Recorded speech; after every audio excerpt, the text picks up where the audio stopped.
Welcome back. If you're new here, my name is Chris and I run a 3D printing business in my basement. It is Sunday today, which means I'm getting prepped for all of this week's work, production, and making sure I'm all cleaned up in the shop. I've got some updates for you guys on the business, and I'll give you some insight into how I work going into the work week. Let's get going. So generally when it's pretty quiet in the shop, that means stuff's not being made. So I have the printers getting fired up so I can start production now. So going into Monday, I can do some assembly and get stuff packed and shipped. Part of that process is actually this guy, setting up my order sheet and figuring out what needs to be made. This process is pretty simple. It starts by me printing off a whole bunch of shipping labels off this machine right here, and then I'll go through each day and actually assemble them into a production schedule for myself. This keeps me on task, and now I know exactly what to hit up. So let me grab a clipboard real quick, wherever I put them, and get this ready. I'll leave this at the entrance to my basement, so that way when I come down in the morning, I can grab it and easily start checking things off as they come off the printers. For a lot of people, Sunday is a nice relaxing day to kind of wind down and not really do anything because their work week starts on Monday. But as a business owner, you're always on the move. And as you can see, I actually have quite a lot of stuff to clean up. I've not been doing a great job of staying on top of my workshop as I've been working on some new projects, prototyping, development, getting packages in, and just all around kind of just not paying attention for the last few days. So next stage is I need to go ahead and clean up so I have some sanity and peace of mind going into Monday, because the worst thing I can set myself up to do is have a messy space that looks something like this when I have to start packing and fulfilling orders. So funny enough, I don't know why, but I've been avoiding this specific task for the past several days. And now that I have a larger space with these dedicated workbenches, I actually found that this entire cleaning process didn't take me more than 15 minutes or so. And I think that's a better reflection on trying to tackle the things that you find hard first, because if you can knock out an early win during your workday or whenever you're doing something, it really does motivate you to continue the process and kind of makes everything else a little bit easier. I've been very good at finding small things to distract myself, and recently one of those is all of the products I currently have designed, about 5 that need to be listed still. And I'm still going to avoid that, as you'll hear later in this video, but that is definitely something that's on my to-do list and high priority for this coming week of work. Shop is looking way cleaner. I actually just got a filament order, and if you were able to watch some of my previous shorts, I just did a bunch of repairs on 3 or 4 of my printers. This guy needs a new nozzle, the P2S, and I had one just arrive today. And then I swapped out the nozzles for the P1S on the other 3, and they're backed up into full action. Sometimes nozzle clogs are just like really hard to get out, and it becomes not necessarily worth your time trying to fight it when you can just pay 15 bucks. From a business perspective, 15 bucks is not a big deal for how many hours you get out of the nozzles. But let's talk about some of the updates going on in the shop. Right now, I'm in the midst of trying to figure out where I want to go with my business. For a lot of you, I think you're new to the channel, so maybe you don't necessarily know, but my business is not only my own products that I design and sell on an Etsy store. I don't have it linked here, but it's Off the Bench is the Etsy store if you really want to go look for it. But I sell my own products. I design my own stuff, and then on top of that, I also do partnerships with other business owners who sell on Etsy stores. Typically, those people are outside the US, and I'll do their US orders, manufacturing, and fulfillment all here. And that's kind of what the journey has been for the last year or so. Something that I've been really struggling with is trying to find what niche I want to get into for my own products. And I think over the past few weeks, I've really kind of decided on where I want to go with that. So what's exciting for me is moving forward with my business and my own product set, I'm really going to be trying to focus in on a few things on my Off the Bench store. That is going to be some coffee related stuff, because I love coffee. That was one of the few beginning products that I had at the start of my shop that still sells well. So I want to kind of stay in that vein. The second thing that I want to do is focus in on disc golf. It's a really big passion of mine that I do outside. It's kind of, I love just going outside to the course and throwing some discs. So it just makes sense. And I have a whole bunch of ideas for products on that sense, on that side as well. And then the last but not least is board games. I have a few things, and another one of my products that sells pretty good is related to board game stuff. So I think it makes sense to stay in those. The funny thing is that kind of spans the morning, you have coffee, in the afternoon you're outside throwing some discs, in the evening you're playing tabletop games with friends. And I think that's gonna work well. Now, what's interesting is I have a whole bunch of other random products on my Etsy shop. And the big update that I have been talking about in a lot of my live streams is I actually got one of my packages ready to go for Amazon. This guy is 35 units of one of the products that I sell on my shop, and I officially have it on Amazon, and I'll be shipping that in from USPS over to, I don't know, their warehouse or whatever to get it into their system.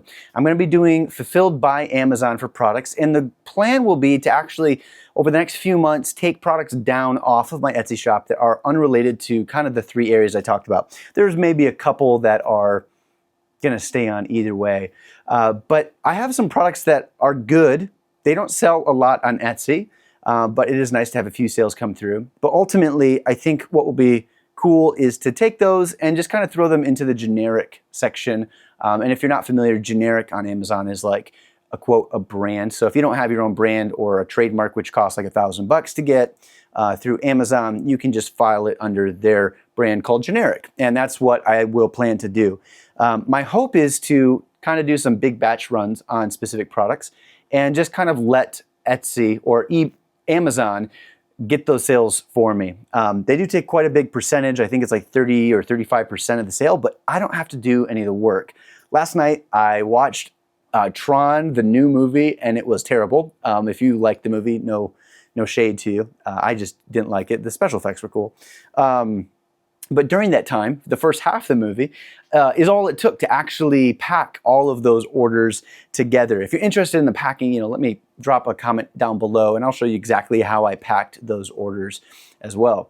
All that to say is the Etsy shop is going to be a mixed bag of things that I'm really passionate about, and I'll be moving more of my generic ideas over to the Amazon side for kind of a larger reach, and honestly, I think they're a better fit on the Amazon side. Another thing I get asked a lot is about, is it okay to have different products that are different niches on a single Etsy store? And I've been kind of toiling over this myself because I can see ways that it's hurt my own shop.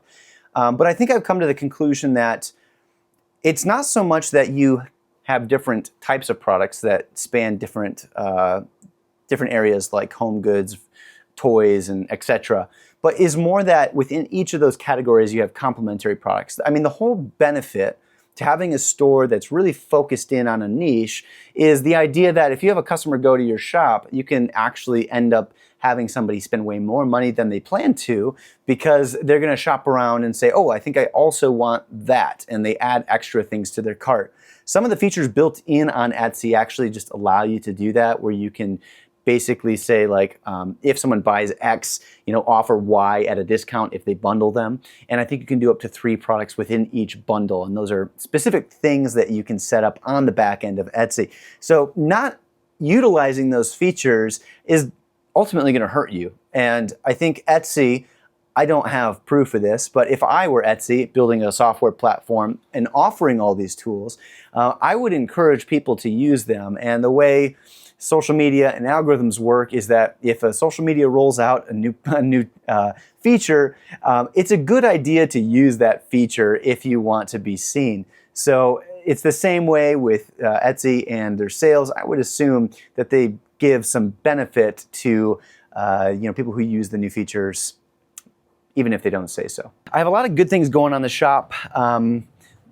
Last night's orders that I cranked out was about $600 worth of product that I'll be shipping out to Amazon. And I think at the end of the day, that's probably gonna net me maybe $300 or so, which is not a ton. But the other thing I've been working on is actually cleaning up this back space a little bit. I've talked about needing to reclaim my office so I can feel good about working the space. I have about 20 product ideas that I'm about to design. I just made a big purchase in a few of those categories we talked about earlier with different products that I'll be designing products for. And all of that came in the mail today. So I have like a whole bunch of stuff I need to work on. And part of that means I need to have a space that I feel comfortable and good to work in, and this space is where that needs to happen. Not very exciting, but I did put a shelf up here and have got out some of my, I guess it's technically some of my hobby stuff, but it's things I like to access quickly.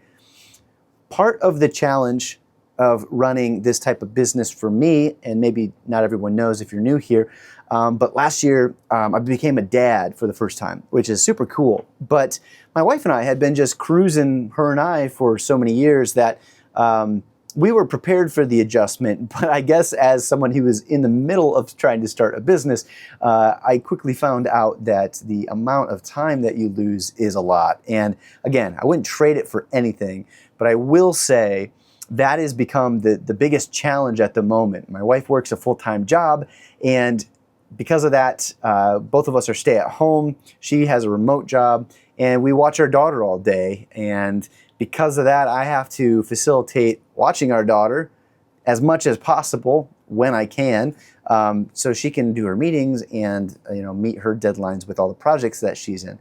That's tricky because that ends up me being working late at night. My typical work starts at about 8 p.m. and ends anywhere from 12 to 1 a.m. in the morning. It's a solid 4 hours if I really can buckle down, but it's easy, obviously, to get distracted. Having something that I'm excited about, like all these new products I want to design, definitely helps spur the creativity.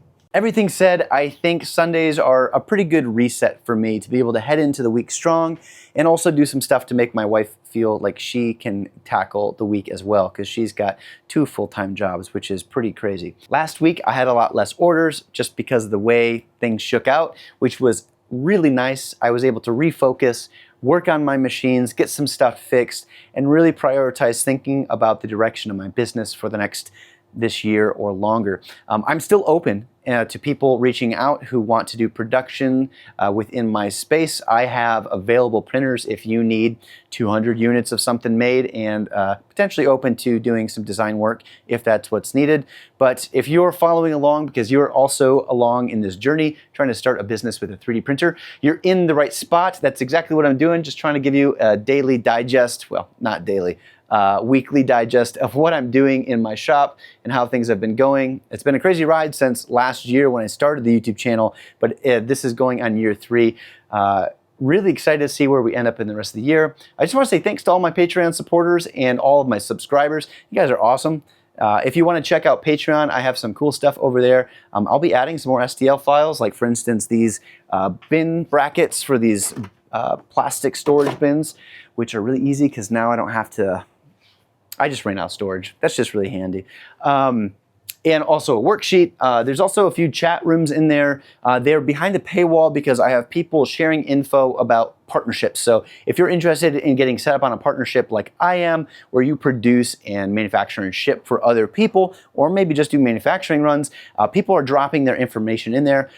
There's a few people already set up, and as we get more Patreon supporters and people jumping into that chat room, I'm sure we'll have a better and stronger community with more opportunity for everybody.